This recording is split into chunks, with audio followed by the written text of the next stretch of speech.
O Caibalion foi publicado em 1908 nos Estados Unidos da América por um advogado chamado William Walker Atkinson. E ele, para poder manter o anonimato, ele colocou assim, a autoria, os 3 iniciados. Então todo mundo que gosta do livro acha que foram 3 ocultistas ou 3 hermetistas que se juntaram para fazer uma síntese da sabedoria hermética vinda da Velha Grécia, lá do Corpus Herméticos, atribuída ao Hermes Trismegisto, e toda a literatura hermética. Então, esse livro saiu numa tentativa de trazer em aberto a sabedoria hermética, que era mais esotérica, mais interna, né? Uma tentativa de trazer conhecimentos profundos numa linguagem acessível e muito simples. O livro saiu em 1908 e virou um best-seller internacional, traduzido para muitos idiomas, e atualmente está tendo um revival em cima do Caibalion, porque muita gente que tem conteúdos no YouTube começou a falar dele, inclusive a Lúcia Helena Galvão, que é excelente, gosto muito do trabalho dela, recentemente fez um programa sobre o Caibalion e outras pessoas também. E aí quando você falou da gente fazer um programa sobre isso, que você tinha gostado, eu peguei algumas imagens, a gente vai projetar ali e mostrar a surpresa que muita gente está tendo.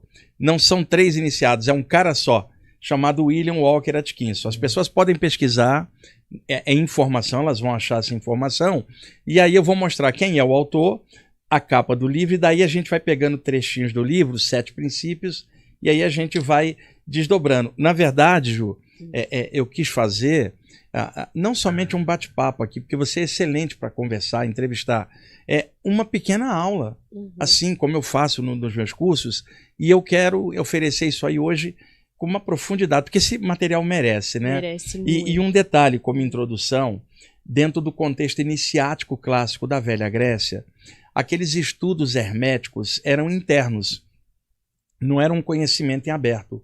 A pessoa, como neófita, caloura, tinha que passar por um conjunto de provas para testar caráter e profundidade. Se ela passasse, ela teria acesso aos arcanos, aos mistérios, seria iniciada, né? Dentro de grau a grau, até um dia chegar num grau de mestrado, ou como era chamado o hierofante, que agora já está capacitado para iniciar outro calor. Então, ali no contexto da Velha Grécia, essa expressão iniciação, ela vem do verbo inir, que é ir para dentro. Então, por exemplo, Ju, você fala assim com Eudes. Eudes, você gosta de temas espirituais. Naquela ocasião na Grécia, a gente podia entrar num templo e se iniciar nos mistérios lá. Vamos junto, né? E aí vocês teriam que passar por um conjunto de provas. Então, o primeiro ponto, vai de fora para dentro, dentro do templo, onde ocorrerá a iniciação. Então, o verbo inir, ir para dentro. Daí a expressão iniciação e posteriormente iniciado. Agora, depois de um tempo estudando e aprofundando, Ju, você descobriria que o verdadeiro ir para dentro, o verdadeiro inir do verbo ir para dentro, é entrar no templo secreto do coração e se autoconhecer. Só que aqui fora, isso naquele contexto, você não tem quem te oriente. Então entra que os mestres te ensinam. Então daí o nome iniciação, ir para dentro, mergulhar no mais profundo e se autodescobrir. Então foi ali na Grécia que surgiu a expressão exô, que geraria a expressão esotérico. Exô do grego para dentro, guardado, secreto, é interno. Em contrapartida, exo com X, a expressão exotérico, aberto, explícito. Então, por exemplo, eu te conto um segredo. Eu falo, conta para mim o segredo que ele te contou. Você fala, não posso porque isso é secreto. Isso em grego, esotérico, guardado. Agora, se você me conta, você torna exotérico, quer dizer, aberto. Então, exo com S é SO para dentro. Exo é XO para fora. Aqueles conhecimentos esotéricos daquela época, hoje estão de forma exotérica, aberta, embora muitos grupos permaneçam dentro do esquema esotérico nas suas práticas internas. Mas o conhecimento em geral, ele acabou se abrindo em várias áreas. Hoje, até com o advento da internet, abriu muito a informação. Agora, nada garante que a abertura da informação traga profundidade, porque a internet abriu muita coisa, mas é muito superficial. Então existem grupos que trabalham baseados no hermetismo clássico, ainda com aqueles parâmetros. E também surgiu uma coisa, isso é introdução para entender o material do Caibalion, que seriam princípios esotéricos, agora adaptados de forma exotéricas no Caibalion, ou seja, a tentativa de abrir algo que durante muito tempo ficou interno. Até hoje, tem ocultistas e hermetistas que detestam o Caibalion, porque acham que abriu algo que não poderia ser aberto fora da iniciação. Mas isso já são ocultistas mais radicais. A gente que está com uma visão livre percebe claramente que aquele livro, se não tivesse saído, muita gente não estaria melhorando estudando a ele, né? E a outra coisa muito importante, Ju, nessa introdução, no Antigo Egito, havia uma divindade que era o escrivão celeste. Ele ia até os deuses no céu e descia para ensinar os iniciados daquela ocasião no Egito. Esse deus era chamado de Jeruti. Tinha uma cabeça de íbis e um corpo humano. Assim como Horus tinha a cabeça de falcão, o deus Anubis, cabeça de chacal, e tudo isso tem simbolismos.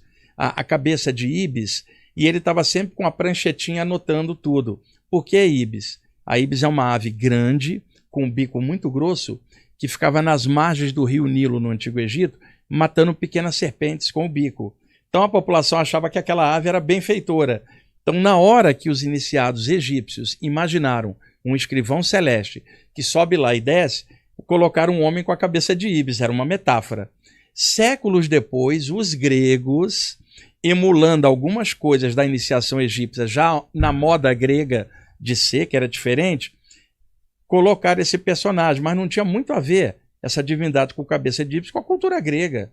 Estavam emulando a divindade egípcia. O que fizeram então? Tiraram a cabeça da íbis e colocaram uma cabeça humana, humanizando o personagem para um público iniciado grego, e chamaram de Tote. Posteriormente chamaram de Hermes Trismegisto, que é a releitura grega de um ícone egípcio que era de Jeruti, virou Tote, virou Hermes, o grande mestre, e posteriormente na Europa até associado com a alquimia. Então a figura dele foi sendo remasterizada ao longo do tempo. Então o nome Hermes Trismegisto, Trismegisto, aquele que é 3 vezes grande, as 3 pontas do triângulo, como um ocultista te diria. E aí da expressão Hermes surgiu a expressão hermético, quer dizer, a doutrina daquilo que é esotérico, fechado, hermético. Aquele armário está hermeticamente fechado, você precisa de uma chave para abrir, uma senha para abrir. Quem está de fora não tem a senha. Quem é que teria? O iniciado que foi para dentro. Então daí a expressão hermetismo. Então a estrutura hermética clássica da Grécia, ela vem muito baseada neste personagem, Hermes Trismegisto. Agora, Ju, olhando assim de consenso, você vai ter várias abordagens. Existiu mesmo um Hermes Trismegisto? Tá? Veja, ou era um conjunto de iniciados que tudo que eles escreviam assinavam Hermes, porque a quantidade de livros atribuídos a esse personagem é muito grande. Não dá para um cara só ter feito. Segundo, realmente era um grande cara que reencarnou, e daí foi a inspiração para a parte hermética. Alguns chegam a dizer que era um extraterrestre encaixado ali, aí já é um exagero. Mas, a essa altura hoje, não dá para a gente saber quem foi o Hermes Trismegisto. Era um mito egípcio adaptado ali ou era um cara mesmo? O que a gente tem são as obras ao longo do século que a gente avalia. Uma delas é o Corpus Hermético, atribuída a toda a tradição hermética ali como uma das bases. E no século XVI surgiram alguns escritos na Europa chamado Tábua de Esmeralda do Hermes Trismegisto. Era a Europa século XVI. Por que esses escritos surgiram ali? Porque as fogueiras da Inquisição já estavam se extinguindo e seriam extintas no século XVII. Então os ocultistas não podiam veicular em aberto nada, porque a Inquisição ia lá e jogava os caras na fogueira como bruxos. Era a ignorância da época. Então esse tratado surgiu e circulou pela Europa e ninguém sabia quem tinha escrito, porque era um risco grande. E esse tratado, Tábua de Esmeralda de Hermes Trismegisto, supostamente traria a síntese hermética baseada no hermetismo clássico da Velha Grécia. O Caibalion, publicado em 1908, ele emula partes da Tábua de Esmeralda do século XVI e emula parte do corpus hermético e a tradição hermética. E outra coisa, este material da Tábua de Esmeralda apareceu em aberto no século XVI, mas ele é um conteúdo que remonta a séculos para trás, na tradição hermética original, mas ele não aparecia por causa da Inquisição. Então ele só foi ganhar luzes em aberto no século XVI. E a essa altura, na Europa, já se falava dos alquimistas, como metáfora.